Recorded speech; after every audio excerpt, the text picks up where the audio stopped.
telling stories, but I really wanted to share a cool story about how I was able to exercise my faith and teach my kids how to exercise their faith and practice what they believe in.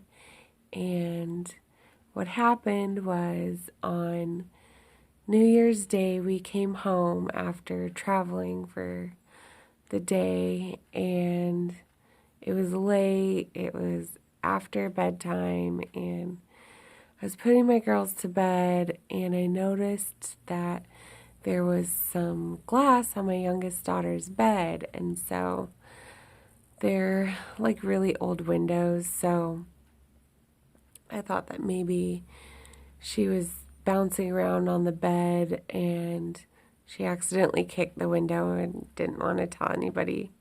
So I asked her, and she said that it wasn't her. So I told my husband, and he went outside and checked the window and found a hole in the window, and it went through the steel screen through the window, and I guess it like ricocheted off of the wood window pane, and it was just it was so circular, it didn't look like a rock or something. So my husband was thinking it was a bullet, and it was pointed down into our room, so it looked like someone was messing around in our yard and, like, I don't know, did it on an accident because it didn't have enough power to do a ton of damage, but it still hit pretty hard. Anyways, he ended up coming inside, and we searched the bedroom. We ended up finding the bullet, and there was just damage to part of it, not the whole thing. So we decided not to tell our girls what was going on at first until we had more information. And so I went to get stuff to patch up the window, and my husband went to call one of our friends in town. Our girls kind of snuck up on us while we were on the phone, and they overheard him telling our friend the story of that we found a bullet, and they just, oh my gosh, they freaked out. Like, their little kid imaginations were running crazy. They were thinking that there was a murderer in the house, or, just all these crazy, like, movie scenarios. And so I was like, okay, well, I'll calm down the kids. And I told my husband, you handle everything else. And so I took the kids to my bedroom and sat them on my bed. And by this point, my oldest daughter is 8, and she's just shaking so bad. Like, it was like she had hypothermia. Like, she was just like, and her teeth are chattering, and she just couldn't stop shaking. And she was just so scared, and just tears running down her face. And my second daughter is just bawling these big crocodile tears down her face and crying about how she wishes we never moved away from Colorado. And they were just really scared. And so I felt like we should just put some worship music on. So I asked my daughters what song they wanted to listen to first, and they picked God's Not Dead. So I turned that on my phone, and we just started singing and worshiping God. And I just told my girls, because they were so terrified. I had just never seen them so scared. And I just told them, now is an opportunity for us to practice what we believe in. We get to exercise our faith, and we get to tell God, everything that's in our heart right now. And I know that it can be really scary, and they were just shaking so bad they could barely talk. And so I was like, it's okay to be afraid. If we can give it to God, it would be better.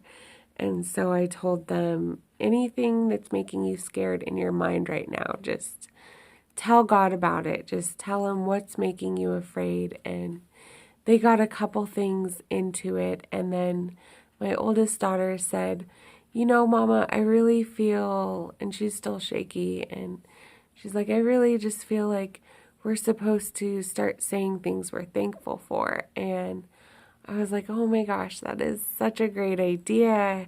Let's do that. And they just took off with it. They were thankful that they had a big, strong daddy at home that could help take care of them and keep them safe, that they were thankful that we have police officers nearby that are here to protect the city, and they were thankful that we have friends in town that we can call, and they were thankful. They just started listing all these reasons. I mean, they got really deep. My 6-year-old was thankful that we were praising God in my room, and we were all together, the three of us, and that Daddy was checking the house. She was thankful that we were in my room right next to my closet, which is where we go to pray. So I thought that was a really cool aspect, because I know there's a lot of kids that struggle with closets and them being scary, but we've turned our closet into a house of prayer, and so she was just thankful that we could be near that place where we go to God with our requests, and we fellowship and grow closer to each other. And it's a place where I go and put myself in a timeout when my kids are pushing my limits. And it was just really cool to feel the atmosphere shift from an atmosphere of fear and panic into an atmosphere of thanksgiving and peace. And it just really encouraged me. The first thing I wanted to do when I encountered the situation was go to God and ask him what I should do.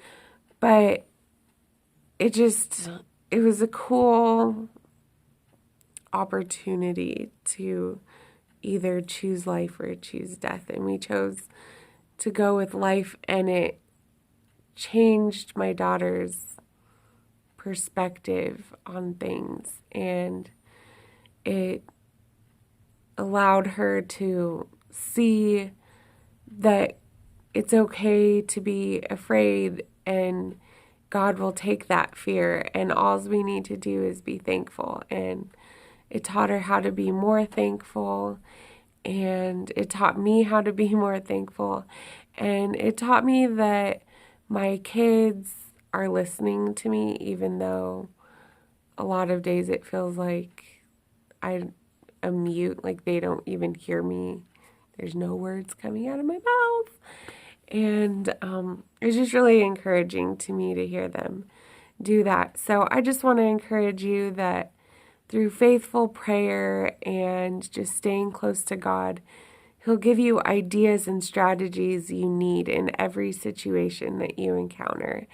And he's like, we have to truly believe that. Like, one of the first things I did when I took my daughters into my room was said that this is what we get to do. We get to practice what we believe. And then I said, let's list all the things that we believe in. And I just started listing, we believe that God is always with us. We believe that God is for us. We believe that God has a plan for our lives. And we believe that he'll protect us in all situations. And we believe that we are his and we belong to him. And the more I listed, the more they thought of, things to be thankful for.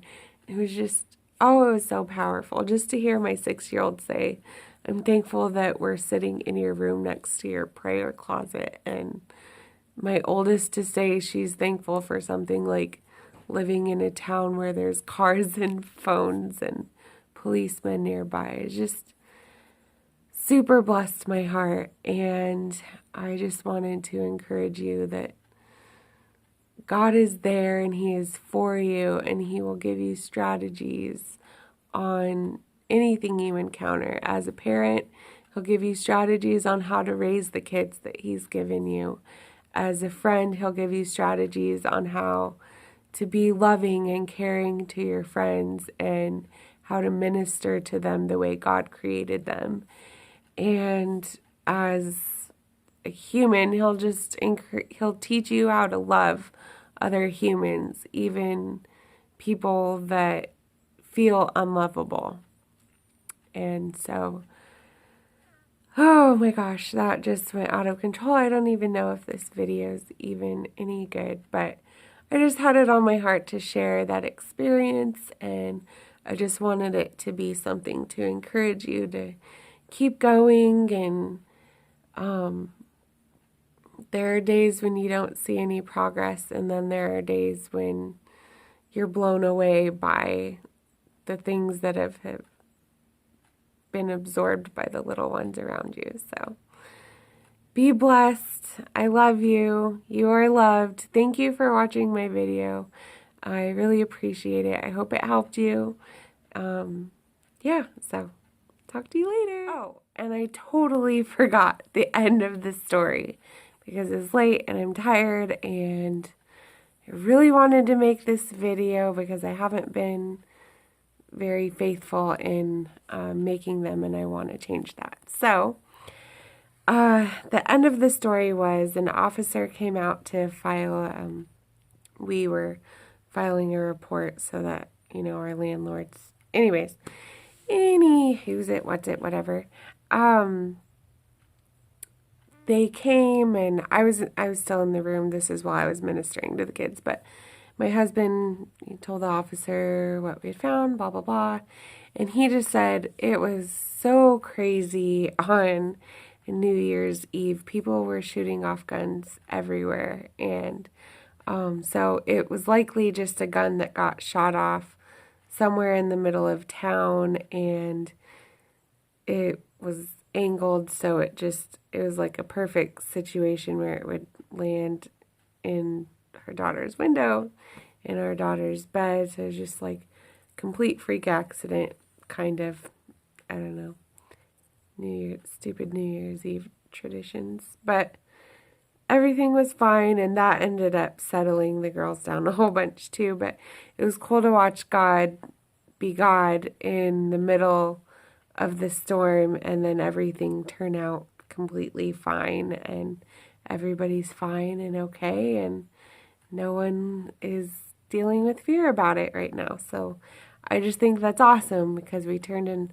opportunity that could have made them very afraid to be here into, God completely took care of us the entire time, and there's nothing to be afraid of. So super cool testimony. Sorry I forgot the end. One day I'll be really good at this. That's not today. See ya.